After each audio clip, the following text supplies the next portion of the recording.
So, we now consider the problem of placement.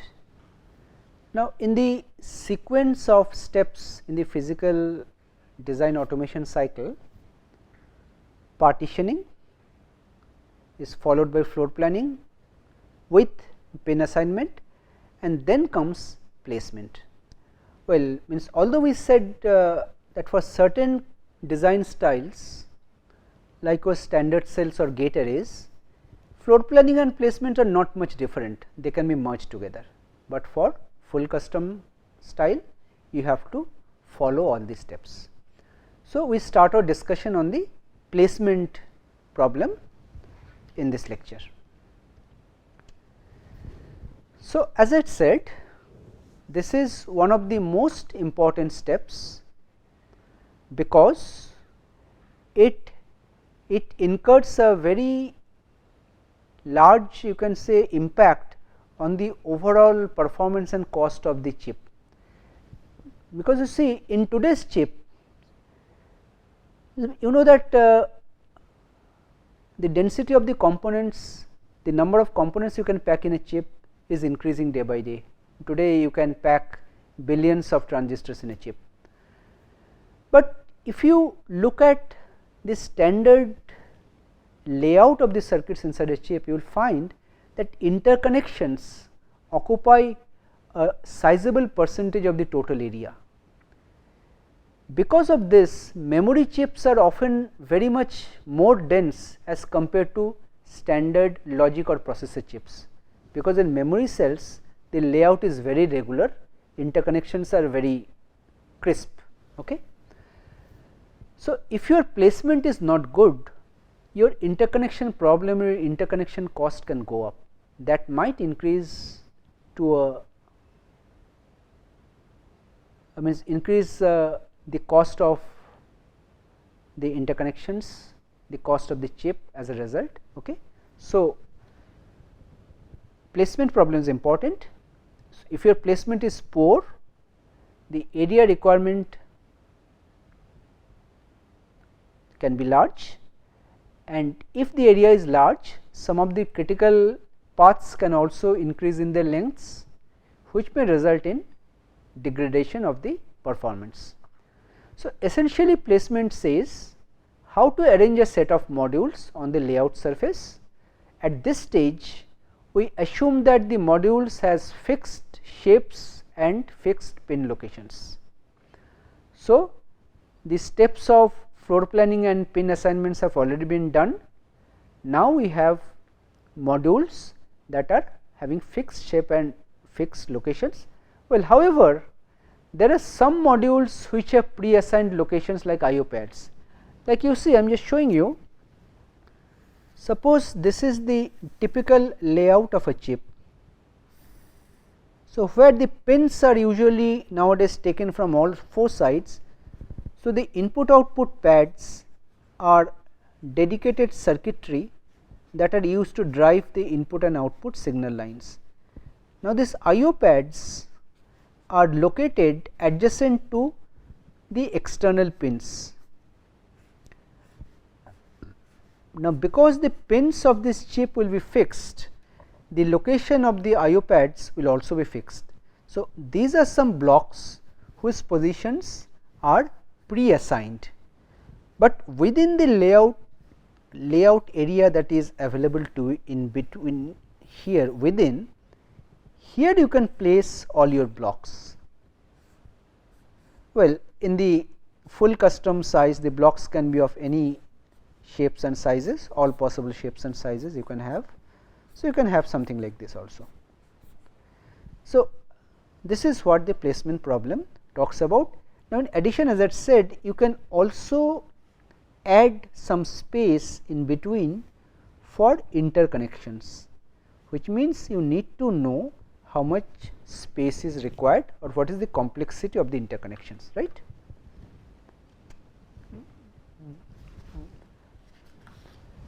Okay. Let us take an example here, which shows you the impact of wire length with respect to two possible placements. Well, this is a very simple example which shows 8 gates and let us say each gate represents a module. So, there are 8 modules. Suppose if I place the modules like this, these numbers indicate the gate numbers. So, you see 1 is connected to 5. So, 1 has to be connected, this 5 has 3 connections. Okay. So, 1 is connected to here, 2 is connected to 5 and 5 is connected to 7. So, for interconnections there are 3 pins. So, these are shown by solid dots, okay, the interconnections. So, similarly say 3 is connected to 6, 4 is connected to 6 and 6 is connected to 7, and here 7 is connected to 8, this one. So, if you just calculate the wire length here, so it comes to 10. So, how did I calculate? You see, I am assuming that adjacent cells the cost is 1. So, the cost of this net will be 1 plus 1, 2, 3, 4, 5, 6, 7, 8, 9 and 10. Cost becomes 10.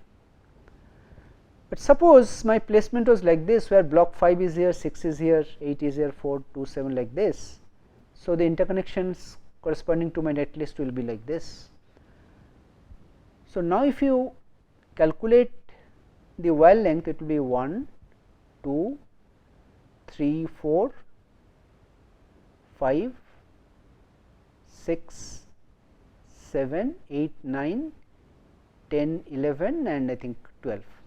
So, it becomes 12. So, depending on the placement, your wire length might increase. So, one of the main objectives of placement may be to reduce the overall wire length, because one intuitive argument you can give that if I minimize the overall wire length, it is expected that the performance of my circuit will also improve. Well, it is true most of the time, that but there can be exception situations. Your wire length might be reducing, but your critical length might be becoming longer. That may be an extreme case. Okay. All right. Let us take with respect to routability. So, here we are considering standard cell kind of a placement, but we are just counting how many tracks we are needing for interconnection. Okay. So, again the same example, there are 8 blocks, some interconnections are there. Suppose my connections are like this: from D block I have a connection to the G block, from B to E, B to F, B to H, C to H. So, if I have a connection like this, then as you can see all my connections, well, here one assumption I am making and I am consistent with that assumption, that when in a channel, this is like a channel routing. So, whenever I am routing the connections, I am assuming that there will be 2 layers of metal. Like, let me explain. So, if I have a cross sectional view, okay. So, in a cross sectional view, this can be one metal surface, this can be another metal surface, okay,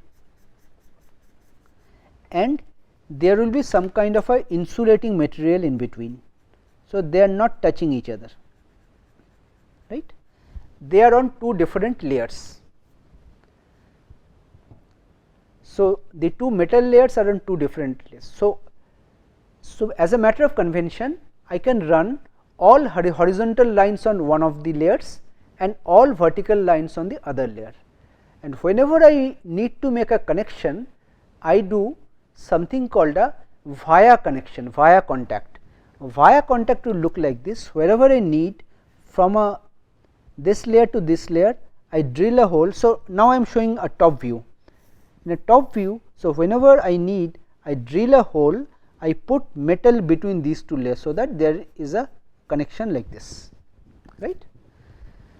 So, in this diagram, if you see, I follow the same convention. Vertical and horizontal lines are on 2 different layers, so that even if some lines are crossing, there is no short circuit, because the vertical lines are on one layer, horizontal line is on a different layer. the connections are only at the junctions, wherever the horizontal and vertical segments are meeting each other. Now, in this solution you can see that I need only 2 tracks. For routing, the total routing area I can measure in terms of tracks, I need 2 tracks. But if I move them around in a slightly different way, so you can see that now my wire length is obviously shorter. Here my wire lengths are longer, some of the wires are pretty longer, but here my wire length is obviously shorter, but I have already laid out these on 2 layers, but to connect this third line I need a third layer. I cannot do it on 2 layers, otherwise there will be a short circuit here, right. I need another third layer to connect them. So, this wire length and the number of tracks, these are actually some kind of a conflicting requirement. Wire length does not always necessarily mean that your total area of routing is shorter. Tracks do mean that. Reducing tracks means shorter area for layout, but increasing wire length may mean an increase in delay. So, you have to make a balance between the two. Okay. All right. Now, this is a interesting diagram. This is a set of diagrams which are for one example circuit. This is actually benchmark circuit, this B is missing. This is called E64. This E64 was mapped to an FPGA where 230 lookup tables were used. So, after mapping, the connections were drawn as straight lines, and this is that mesh diagram, zigzag diagram, which looks really ugly. This was with respect to random initial placement, but after you have done a good placement, if you again draw it, you see that it looks much neater. Okay. Most of the connections are local, not from one corner of the chip to the other, and after detailed routing, so this is only by drawing straight lines, but after detailed routing the connections look like this. It is much cleaner. Okay. Just an example that a good placement can lead to a much neater network, much shorter wire lengths. Okay. Now, coming to the placement problem. So, the inputs is a set of modules with well defined shapes. So, here none of them are flexible. Like in floor planning, we had said that some of the blocks are flexible in terms of their height and width, but the area was fixed, but here it is nothing like that. Every block has fixed height and fixed width, everything has been finalized. Okay. And also the modules have fixed location of pins. Now, in addition, you have a net list which tells you that which pin is getting connected to which other pin, that is the net list. Requirement, first one is obvious, you have to place all the modules on the silicon floor, determine locations. Obviously, the two modules must not overlap. Secondly, the placement is routable. So, what is meant by routable? It means that when you place the blocks, you should keep sufficient space in between. You should keep sufficient space in between so that your interconnections can be made. So, there has to be space between the blocks. Unlike floor planning, where we are showing that the blocks were touching each other, okay? But in placement, we are not showing the blocks as touching each other, we are also keeping some adequate space in between through which the interconnections can be laid out. Okay. So, the objectives can be multiple. Minimizing layout area is of course one. For high performance circuits, reducing the delay, that means the length of the critical nets is important. And the third one is very important problem. You see, you can have a very good placement, but during the subsequent step of routing, you may find that some of the nets you are unable to route because you do not have adequate space to draw the lines. So, the placement problem also should ensure that routing completion is guaranteed, but will you see at this stage this completion of routing guarantee often cannot be given all the time, but you can always make a good guess, you can keep sufficient space so that means you feel that routing can be done. But what might happen later on is that you may find that you may have to move some blocks around. So, after routing you will see that some of the nets you are not able to route, you can again come back to placement, move some cells around, make more space, go back and then complete the routing. Those are some techniques which people do use. Okay. Right. Now, this placement problem can be considered at different levels of abstraction, like at system level where your system consists of a number of boards or printed circuit boards, PCBs. Like say whenever you manufacture, earlier we are talking about desktops, how to make our desktops smaller. Now we think of our laptops, how to make our laptops smaller and sleeker. It is becoming thinner and thinner and smaller. But when you open the laptop, you will really be able to appreciate the amount and the kind of engineering that goes into the planning of the design. Okay, how they have made it smaller, you can really see that. So, system level placement concerns placing the boards together in such a way that the total area occupied is minimum and also the heat dissipation does not go beyond bounds. Okay, both of these are very important, because systems will be having some cooling mechanism, some cooling fans and maybe some more sophisticated ways, some air cooled or water cooled, liquid cooled. There are the number of different ways in which you can cool the systems to dissipate the heat. Similarly, within a board you can think of the chips, how to place the chips. See, for a PCB normally your area is fixed, because you are designing a PCB for a say particular desktop, you know what is the total size of the box, your PCB cannot be larger than that. So, your area is typically fixed, known beforehand. Okay. And all the chips here, the modules are of rectangular shape. So, the objective will be to minimize the number of routing layers. In PCBs also there are typically multi-layer routing, multiple layers on which the metal layers are running to complete the routing.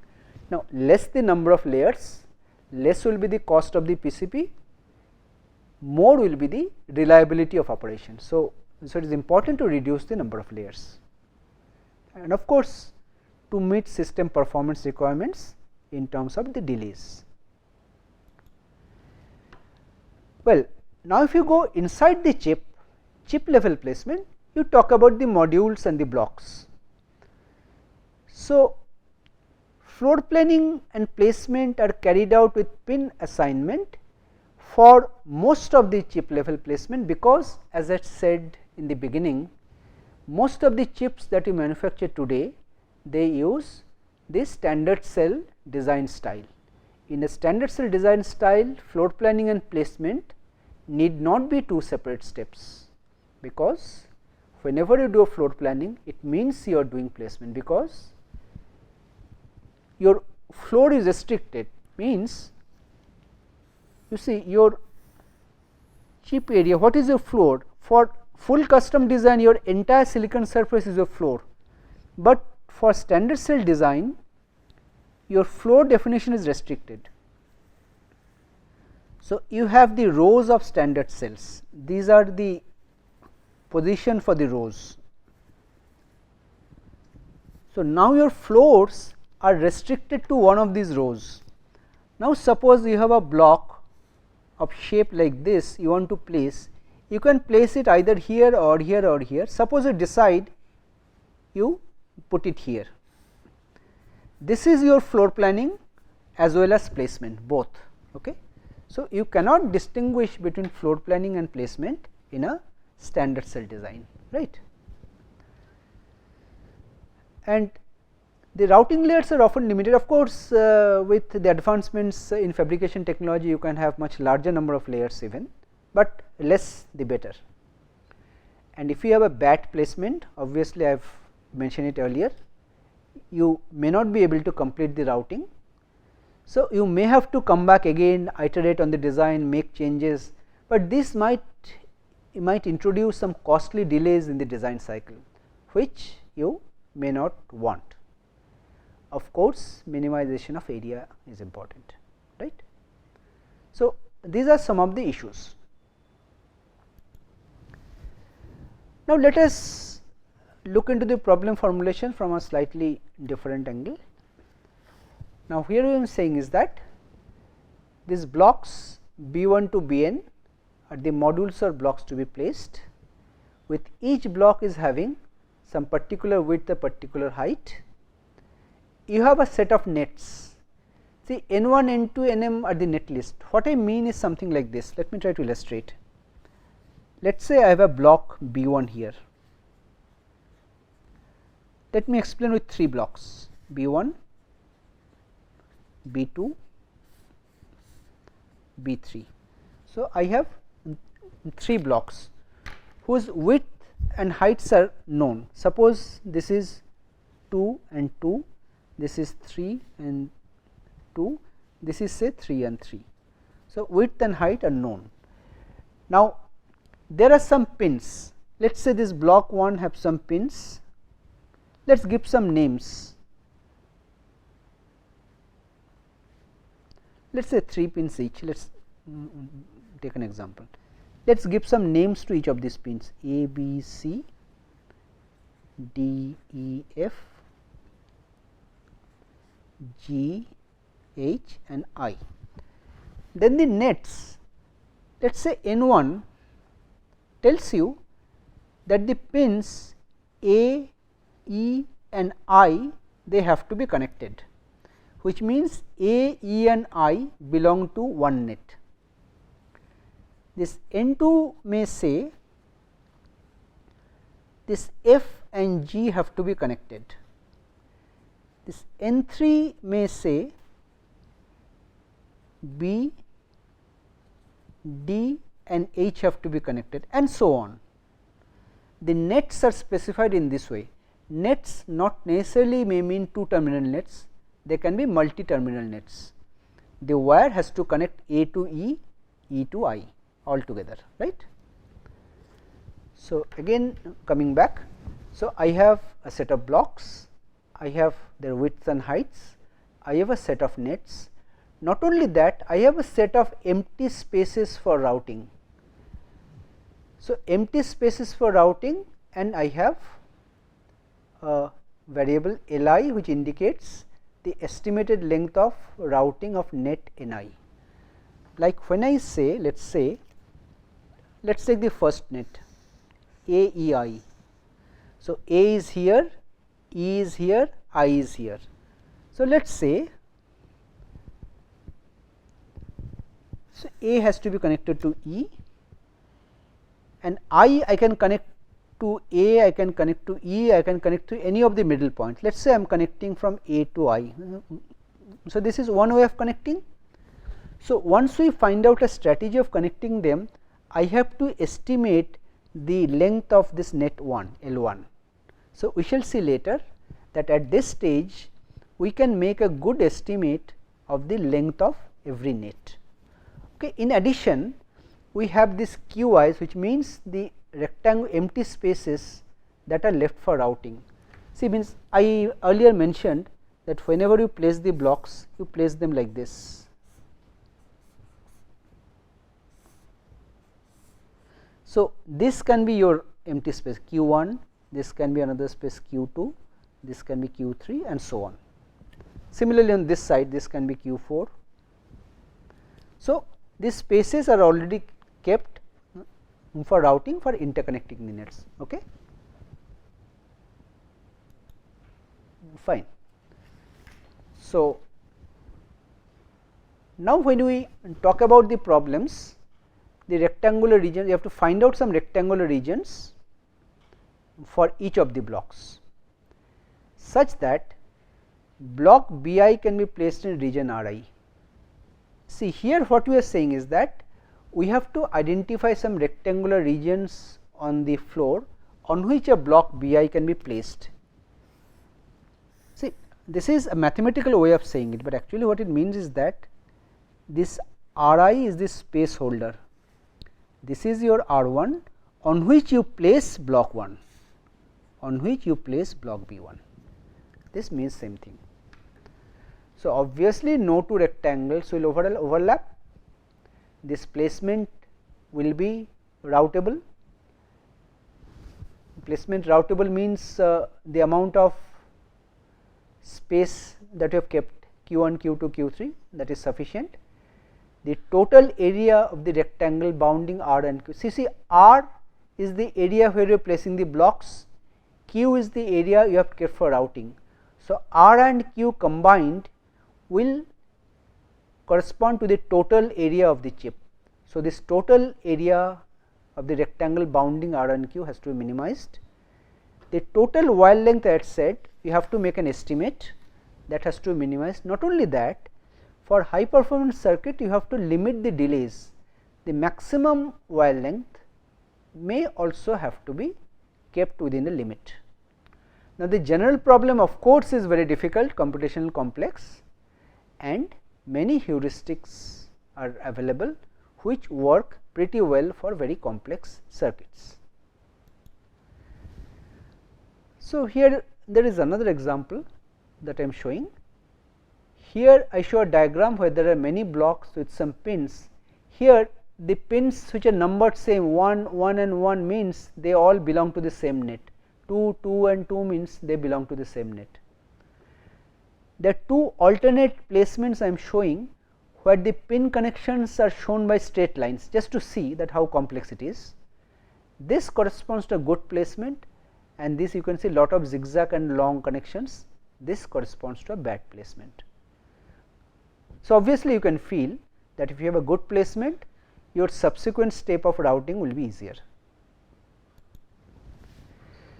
Now, one important step, as I said, is that during placement, once you place the blocks or you decide to place the blocks, you have to make an estimate of the length of the interconnection, because this Li is very important. Minimization of Li, minimizing the longest Li, both are equally important.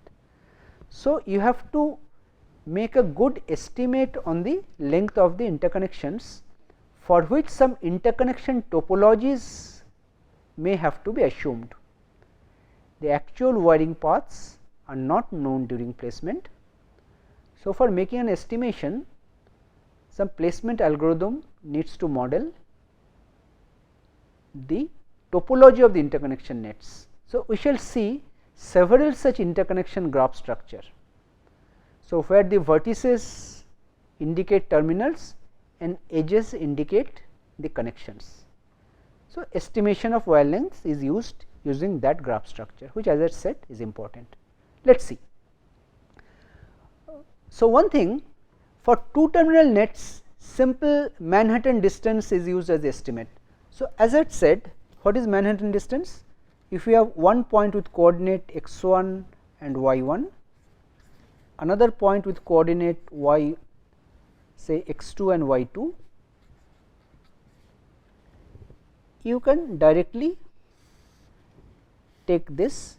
So, what will be total length? Y 1 minus y 2, x 1 minus x 2, sum of that. So, it is mentioned that. So, for two terminal nets, so if you take the Manhattan distance, the wire length will be simple this. But for general multi terminal nets, how to estimate, and that is the important point here. Now, the mechanism to make this estimation should be fast, and also quality should be good. It should not be a very bad estimate, it should be a reasonably good estimate. So, I am showing several alternatives. First is a complete graph. Well, here I am showing on a grid 4 points Complete graph means every vertex is connected to every other vertex. So, for n nodes, the number of edges will be nc2 or n into n minus 1 by 2. So, for 4 it will be 4 into 3 by 2 or 6, there are 6 edges. So, if we have a complete graph structure like this, so you can make a calculation of the Manhattan distance of all these 6 edges. Say between these two it will be 1, 2, 3, 4, 5, 6. Between these two it will be 1, 2, 3, 4, 5, 6, 7, 8, 9. 1, 2, 3, 4, 5, 6, 7. In this way you can do a sum total. But for an n terminal net you do not need so many nc2 edges, like n minus 1 edges are sufficient to make the connection. For 4 points 3 lines are sufficient. So, you are using means n by 2 more number of edges, n by 2 times more edges. So, in this estimate, after you take the sum total, you multiply that sum total by 2 by n as a normalization factor and you get an estimate. Now, here the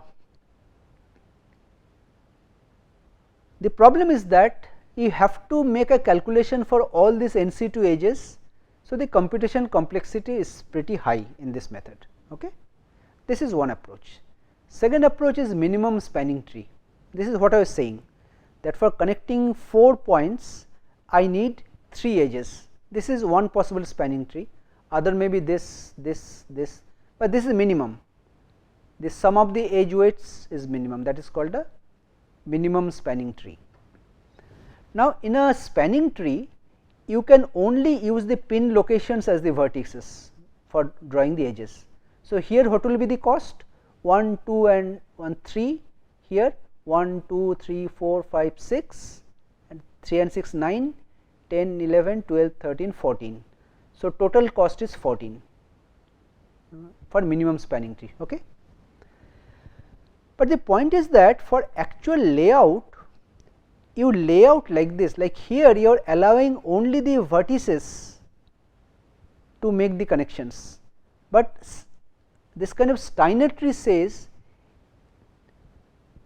here a wire can branch from any point along the length, like here you have connected these 2 points.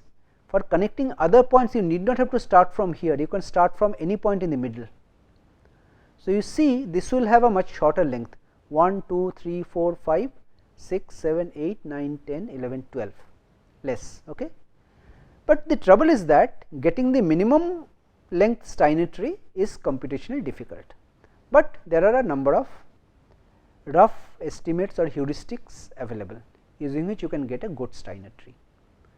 But the other very fast method which is quite popular is that you imagine the smallest bounding rectangle that encloses all the pins and take this semi perimeter, height plus width, that is estimated as the wire length. Of course, the actual wire length will always be larger than this always underestimates the wire length, but it is a very fast estimate and it gives a reasonable estimate also, not very means widely deviating.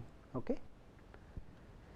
So, I think with this we just come to the end of this lecture. In the next lecture we shall be continuing with the placement problem. We shall be looking at some of the data structures and some of the actual algorithms that are used for placement.